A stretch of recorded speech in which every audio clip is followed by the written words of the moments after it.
এক সময় বিএনপি এবং জামাত ইসলামের নেতাকর্মীদের হাত ধরে বেড়ে ওঠা ভিপি নূর, সেই শৈশব থেকে যিনি ছাত্রলীগ করতেন, ফুল ফ্যামিলি, শেখ হাসিনার চেহারার মধ্যে যিনি মায়ের রূপ দেখতেন, সেই ভিপি নূর নামের শেষে আবার পরবর্তী সময় লাগছে বিকাশ নূর। আবার তিনি যখন ভিপি হলেন তখন এই নির্বাচন নিয়ে প্রশ্ন উঠেছিল। তখনও ভিপি নূর সবাইকে সারপ্রাইজ দিয়েছিল, বলেছিল যে ভিপি পদটা ঠিক আছে, আর বাকিগুলো আবার নির্বাচন চাই। নানানভাবে আলোচিত, সমালোচিত। বাট যখনই 5ই আগস্টের পরবর্তী প্রেক্ষাপটটা আসছে, তখন ভিপি নূর পড়ে গেছে এক ধরনের মাইন্ডকার চিপায়। প্রথমত দল ভেঙে দুই টুকরো, বিকাশে বা অর্থনৈতিক চাকাটা যে সকল মানুষ দেশ বিদেশ থেকে আওয়ামী লীগ পতনের জন্য ভিপি নূরকে সাপোর্ট দিত, রাজনীতি যেন চালাই যেতে পারে, কারণ তিনি তখন অনেক কথা বলতে পারতেন, যেটা সবাই বলতে পারত। ক্ষমতার প্রেক্ষাপট পরিবর্তন হওয়ার বিএনপির তো দরকার নাই, নূরের প্রতি ইনভেস্টমেন্ট, জামাতেরও দরকার নাই। এরপর পড়ছে ভিপি নূর একটু বিপদে। এখন আবার দেখেন ক্ষমতাকে কেন্দ্র করে যেখানে বিএনপি জামাতের মধ্যে বিভাজন, সেখানে ভিপি নূর মাঝে মাঝে বিএনপিকে নিয়ে যখন অভিযোগ করে বসেন, এবার প্র্যাকটিক্যালি মাঠ পর্যায়ে গিয়া এই প্রথমবার একটা বড় ধরনের বিপদ থেকে তিনি মুক্তি পাইছেন। ওনার উচিত একটু সামান্য হাদিয়াটা দিয়ে করা, একটু খাওয়ানো মানুষকে। জানেও মরে যেতে পারতেন কালকে যে ঘটনার জন্য প্রস্তুতি নিয়েছিল। নূরের ভাষায় যে স্থানীয় বিএনপির নেতাকর্মীরা চাপাতি চুপাতি, তারপর কি তাগুয়া ফাগুয়া যা আছে সবকিছু নিয়ে রাস্তার মধ্যে গাছ ফালাইয়া যেভাবে অপেক্ষা করতেছিলেন, নূর একদম ওই পার পাঠানোর মতন একটা সিচুয়েশন তার কাছে মনে হয়েছে। পরিস্থিতি এতটাই ভয়ঙ্কর আকার ধারণ করছিল যে 3 ঘন্টা তিনি তার নেতাকর্মী নিয়ে এক বাড়িতে অবরুদ্ধ অবস্থায় ছিলেন। পরবর্তী সময় স্থানীয় পুলিশ, সেনাবাহিনী তাকে সেই জায়গা থেকে উদ্ধার করে নিয়ে আসতে হয়। ভিপি নূরের যেই বিষয়টা গতকালকে থেকে আলোচনা সমালোচনায় আছে, পটুয়াখালীর গলাচিপায় গণ অধিকার পরিষদের যিনি সভাপতি ভিপি নূর, তাকে অবরুদ্ধ করার অভিযোগ উঠেছে। তিনি সরাসরি অভিযোগ করেছেন, উঠেছে না, বিএনপির নেতাকর্মীদের বিরুদ্ধে।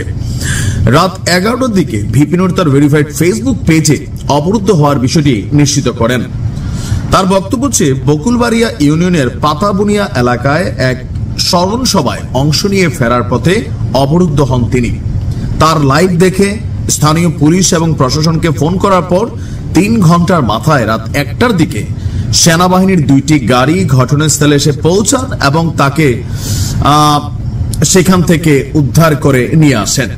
তার ভেরিফাইড ফেসবুক পোস্টে তিনি বলছেন যে মামুনের অনুসারীরা রাস্তায় গাছ ফেলে গুলতি ছটকা, লোহার রড, রামদা ইত্যাদি নিয়ে তাদের পথরোধ করেন। এমন সময় স্থানীয় কয়েকজনকে, তার নেতাকর্মীদেরকে মারধর করে 2টি মোটরসাইকেল ভাঙচুর করা হয়। এমনকি জাতীয় কেন্দ্রীয় কমিটির নির্বাহী সদস্য হাসান মামুন বলছেন, নুরুল হক নূর এলাকায় অবস্থান করে উস্কানিমূলক বক্তব্য দিচ্ছেন। এটা নুরু দেয়, সবসময় ভিপি নূর দিত। তো যখন আওয়ামী লীগের বিপরীতে দিত তখন বাকিদের কাছে তখন ভাল লাগতো, বিকাশ যাইতো গরম গরম। বাট যখন এখন ক্ষমতার প্রেক্ষাপট পরিবর্তন হয়েছে, যখন বিভিন্ন ইস্যুতে বিএনপিকে টার্গেট করে চান্দাবাজের দল, এই লুটেরার দল, এরকম নানান বক্তব্য কিন্তু ভিপি নূর দেয়। ভিপি নূর তো চিনেনি, সেই জ্বালাময়ী বক্তব্য যখন শত্রুর বিরুদ্ধে যায় ভালোই লাগে, যখন নিজের উপর পড়ে তখন এটা কিন্তু উস্কানিমূলকই মনে হয়। বিএনপি নেতা, কেন্দ্রীয় বিএনপির জাতীয় নির্বাহী কমিটির সদস্য। এছাড়াও বুধবার তিনি প্রকাশ্যে একটি ঠিকাদারি কাজ নিয়ে জেলা বিএনপির এক জ্যেষ্ঠ নেতাকে জড়িয়ে উদ্দেশ্য প্রণোদিত বক্তব্য দিয়েছেন ভিপি নূর। বৃহস্পতিবার চরবিশ্বাস বাজারে তার লোকজন বিএনপির নেতাকর্মীদের উপর হামলা চালিয়েছেন। এইসব উস্কানিমূলক বক্তব্যের কারণে স্থানীয় লোকজন ভিপি নূরকে সাইজ করার জন্য ক্ষিপ্ত হন। আর ওই নেতা ঢাকাতেই অবস্থান করছে। আর অবরুদ্ধ হওয়ার পর তিনি নিজে সেনাবাহিনী এবং পুলিশ প্রশাসনকে উদ্ধারের জন্য ফেসবুক পোস্টে তিনি পোস্ট করেছিলেন। বুঝতে পারছেন, ভিপি নূরের আওয়ামী লীগের আমলে ভিপি নূর এরকম বিপদে একবার মনে পড়ছিল, কোথায় জানি গিয়া, আমার খেয়াল আছে সম্ভবত হাজি শরীয়তুল্লাহর বাড়িতে মনে গিয়েছিলেন, না জানি কোথায়, ওইখানে একবার এরকম ঝামেলায় পড়ছিল। তো এখন একটু ঘন ঘনই পড়ছে। তবে ভিপি নূরের উচিত বক্তব্য দেওয়ার সময় সম্মান রাইখা দেওয়া, নয়তো পরিস্থিতি যে আকার ধারণ করছে এমনও হইতে পারে যে হিরো আলমের মতন অবস্থান হয়ে যেতে পারে। যেটা বুঝাচ্ছি, হিরো আলম দেখেন আওয়ামী লীগের আমলে কথায় কথায় নির্বাচন, এর বিরুদ্ধে নির্বাচন, ওর বিরুদ্ধে নির্বাচন, বিএনপি আসার পর 2-1 বার থাবর টাবর খাইয়া এখন কিন্তু একদম ঠান্ডা হইয়া না আছে নির্বাচনের মানে চুলকানি, আরো আছে অনেক কিছু, তো বন্ধ হয়ে গেছে।